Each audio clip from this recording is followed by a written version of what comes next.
Saya ingin mengatakan, mari kita mengubah persepsi kita selama ini bahwa seolah-olah anak tunagrahita atau anak dengan hambatan intelektual itu tidak bisa berprestasi. Akan tetapi ternyata tidak. Ini ada dua contoh yang sangat membanggakan, yang satu di bidang seni, yang satu di bidang olahraga. Dan ini menunjukkan bahwa ketika anak-anak kita memperoleh fasilitasi yang tepat, memperoleh dukungan yang tepat, mereka bisa mengembangkan potensi. Jadi saya mengajak untuk mengubah pemikiran kita kalau selama ini menganggap anak tunagrahita tidak bisa berkarya, tidak bisa berprestasi, itu adalah salah. Karena buktinya mereka bisa. Bapak dan Ibu yang saya hormati, saya menyajikan satu kerangka berpikir untuk mendasari kerja kita dalam melayani anak-anak berkebutuhan khusus secara umum atau untuk anak dengan hambatan intelektual khususnya, yaitu dengan teorinya Gardner, bahwa Tuhan itu menganugerahi setiap individu dengan berbagai ragam kecerdasan. Ya, dengan teori multiple intelligence atau kecerdasan majemuk itu Gardner meyakinkan kepada kita, para guru, para pendidik, bahkan para ilmuwan di bidang psikologi, meskipun juga sebagian tidak selalu setuju, tetapi setidaknya teorinya Gardner ini menyadarkan kepada kita bahwa setiap individu itu setidaknya memiliki 9 ragam kecerdasan. Nah, kalau kita mengikuti cara berpikir ini, siapapun peserta didik kita itu juga punya 9 ragam kecerdasan ini. Ada visual spasial, ada logiko-matematikal, ada linguistik atau bahasa, ada interpersonal, ada intrapersonal, ada spiritual, ada kealaman, ada fisik, ada musikal. Dan ini ada kajiannya, masing-masing ragam ini dimiliki oleh individu. Hanya pada individu itu dari ke-9 ragam ini ada yang berkembang dengan sangat baik, ada yang kurang berkembang, atau yang berkembang biasa-biasa saja. Nah, seperti saya misalnya, secara pribadi 9 ini juga punya. Mungkin yang berkembang adalah dalam bidang intrapersonal. Karena sebagai guru, sebagai dosen, saya harus bisa menjalin komunikasi, menjalin relasi, melakukan kerjasama, begitu. Dan juga mungkin yang kedua logika matematika. Karena sebagai guru, sebagai dosen ya harus belajar matematika lah, terkait dengan tugas-tugas di bidang guru atau dosen. Nah, setiap individu memiliki ini. Dan ini berkaitan dengan pekerjaan-pekerjaan yang ditekuninya. Dan bisa berhasil, bisa sukses. Nah, anak-anak kita tadi, Stefani Handoyo sama Jeffrey tadi, itu kalau kita melihat dengan kacamata 9 kecerdasan ini, ya yang menonjol berarti adalah pada bidang kinestetiknya, kecerdasan kinestetiknya untuk si Handoyo, pelatih renang Stefani Handoyo. Sementara untuk Jeffrey itu di bidang musikalnya, karena dia mempunyai kemampuan yang bagus di bidang musik, dan itu terbukti ya, sampai bisa membuat album, bisa berkolaborasi, bisa bermain musik, bisa menyanyi. Jadi kita menggunakan kerangka berpikir ini, kerangka berpikir kecerdasan majemuk ini, untuk memahami, mengenali potensi-potensi yang dimiliki oleh peserta didik kita.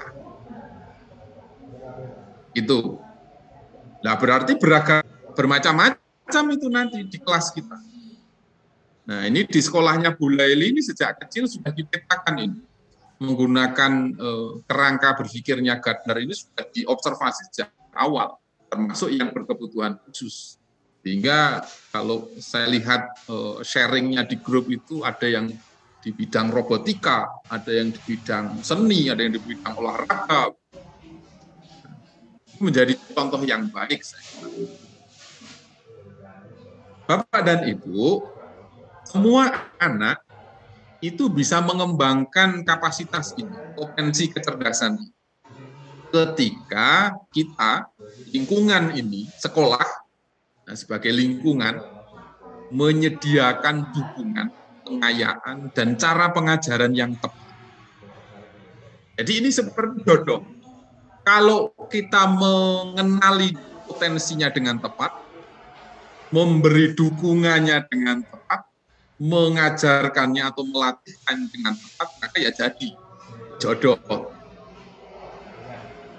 Kalau kemudian kita mengidentifikasi potensinya ini meleset, tidak pas, kemudian kita dukung, kita beri fasilitasi, ya mungkin berkembang tetapi tidak sampai optimal. Nah, di sini uniknya, di sini seninya kita sebagai guru, sebagai sekolah, bagaimana kemudian bisa mengidentifikasi potensi-potensi kecerdasan. Saya sebut kapasitas atau potensi individu ini yang kita kemas kalau dalam bahasanya Gardner dalam 9 ragam intelligence ini atau kecerdasan ini, kemudian kita fasilitasi. Oke, tugas kita lembaga pendidikan. Jadi tugas kita sebagai lembaga pendidikan itu adalah kalau anak kita itu ibaratnya adalah pensil, maka tugas kita itu sebagai rautan yang meraut pensil itu sehingga bisa digunakan untuk menulis. Kalau potensi anak kita itu lilin, maka tugas kita adalah sebagai koreknya yang mengalahkan lilin itu sehingga bermanfaat bagi dirinya dan sekitarnya. Kalau potensi anak kita itu gelondongan kayu, maka tugas kita adalah sebagai pemahat yang baik. Maka anak kita bisa kita ukir menjadi karya seni yang luar biasa. Nah, berarti tugas kita sebenarnya adalah memetakan, mengenali, mengidentifikasi potensi-potensi itu. Bapak dan Ibu yang saya hormati, silahkan menikmati ini seperti jadi pelan-pelan, tenang, kantuk-kantuk begitu ya, enggak apa-apa. Strategi layanan yang menurut saya bisa saya rekomendasikan kepada Bapak dan Ibu. Yang pertama adalah mari kita bangun kesadaran, terutama pada guru, kemudian orang tua, dan juga warga sekolah, bahwa setiap anak memiliki kecerdasannya masing-masing. Ini kelihatannya mudah, membangun kesadaran bahwa setiap anak punya kecerdasannya masing-masing. Akan tetapi dalam prakteknya mungkin kita tidak sadar akan membandingkan satu anak dengan anak yang lain. Loh, gitu aja nggak bisa. Itu loh si Anu, bisa ini itu. Karena kita sebagai guru tidak sadar itu, bahwa cara kita membandingkan itu sebenarnya adalah tidak menghargai bahwa setiap anak itu punya kecerdasannya sendiri-sendiri. Itu ya. Sehingga yang perlu kita lakukan adalah mengenali dengan betul anak itu gimana potensinya, kemudian kita asah. Nah, bagi anak-anak kita yang memiliki hambatan intelektual, ya diantaranya dalam bidang seni, apakah di bidang visuospasialnya, ataukah di bidang musikalnya, ataukah pada aspek kinestetiknya, itu yang mesti kita gali. Kalau dalam hal bahasa dan matematika ya tentu itu jadi persoalan utamanya, tidak usah ditanyakan. Itu. Jadi ya kalau mau mengapresiasi anak kita yang mempunyai hambatan intelektual, ya bagaimana ketangkasannya, keuletannya dalam membersihkan kelas, ketangkasannya dalam melakukan tarian, nyanyian misalnya, atau dalam olahraga. Kemudian yang kedua adalah tetapkan tujuan yang jelas, bahwa tujuan pendidikan itu tidak hanya akademik, dominasi, hegemoni bahwa sukses itu dalam akademik, mari kita hancurkan bersama-sama. Nah, kita menghancurkan hegemoni akademik. Sukses tidak harus akademik. Ya ada yang sukses di bidang akademik, tapi tidak semuanya harus jadi ahli di bidang matematika, tidak semuanya jadi akuntan. Gitu. Suksesannya dalam bidang masing-masing. Ini yang mesti kita ubah dalam tujuan pendidikan kita, dalam tujuan melayani anak-anak kita.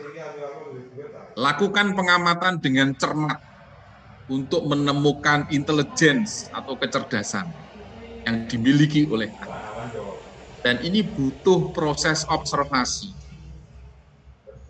Ya, potensi kecerdasan dalam kerangka multiple intelligence, satu-satunya cara adalah dengan mengobservasi dan melakukan wawancara tentang passion anak, kebiasaan anak, di mana anak merasa enjoy, di mana anak merasa bisa mencurahkan waktunya, energinya cukup besar untuk melakukan pekerjaan tertentu, mungkin di situ.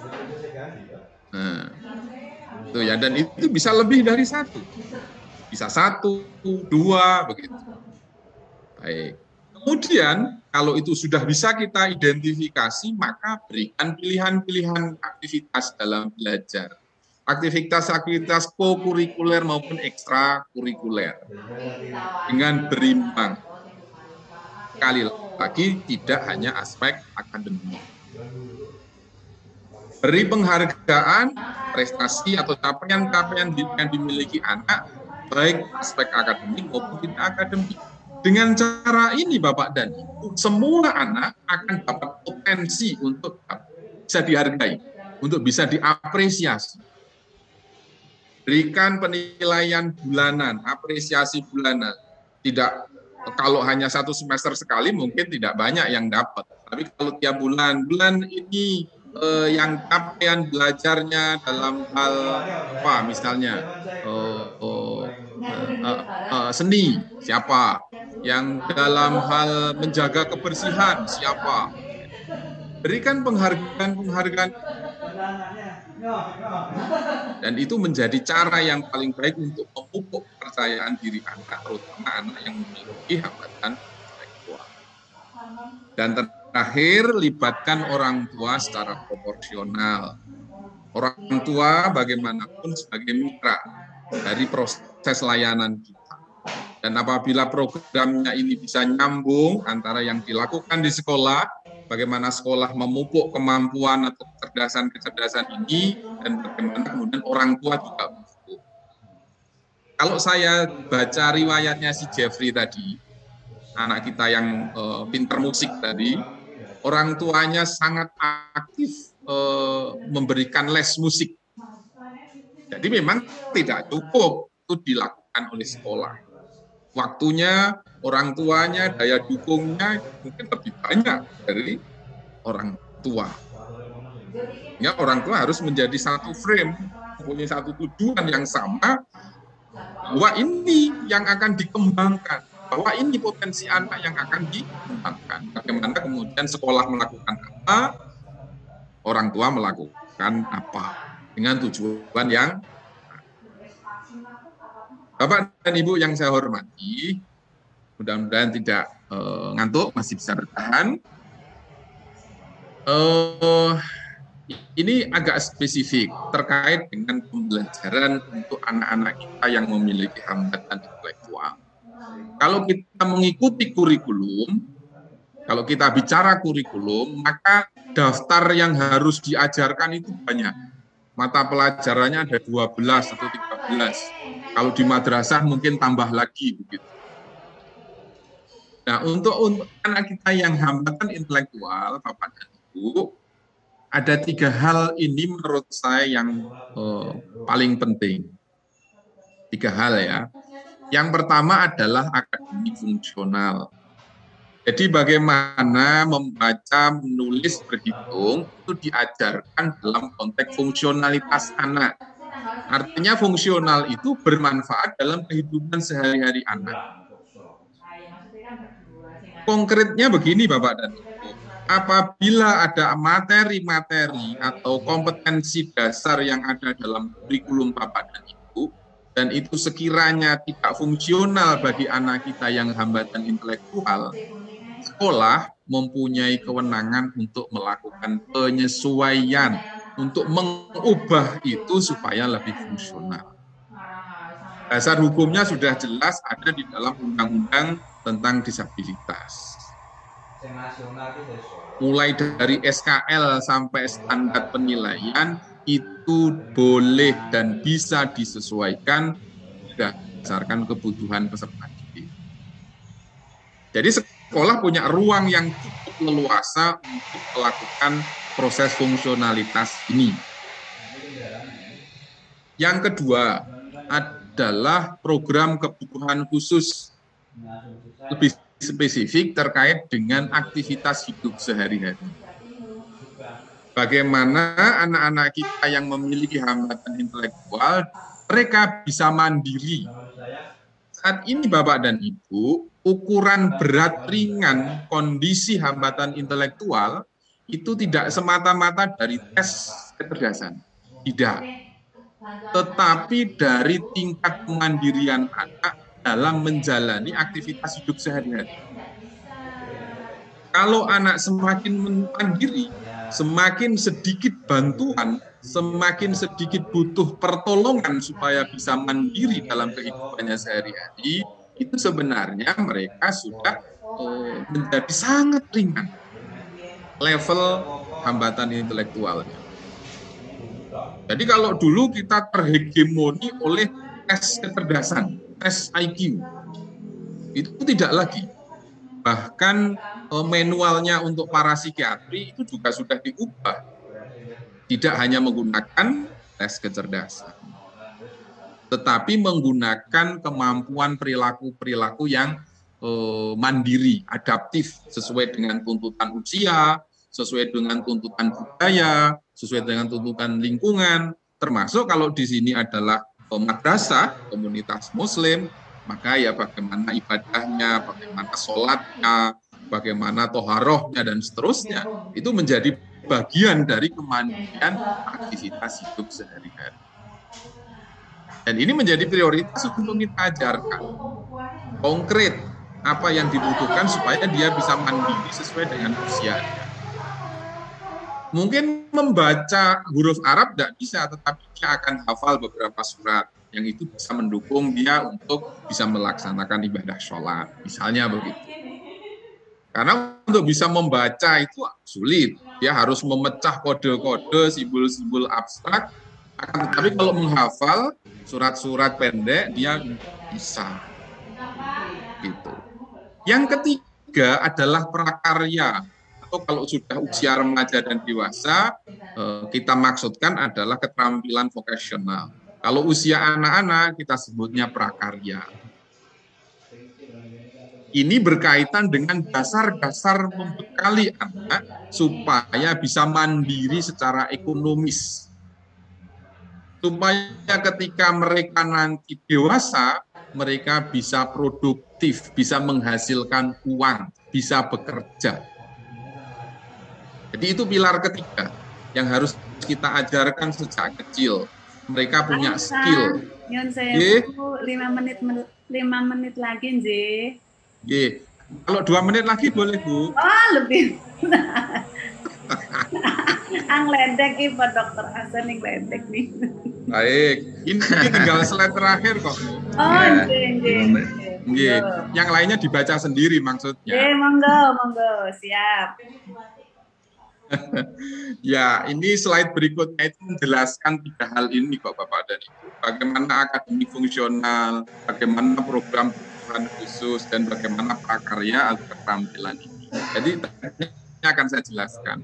Yang lain detailnya bisa dibaca sendiri. Tinggal 4 slide itu menjelaskan ini.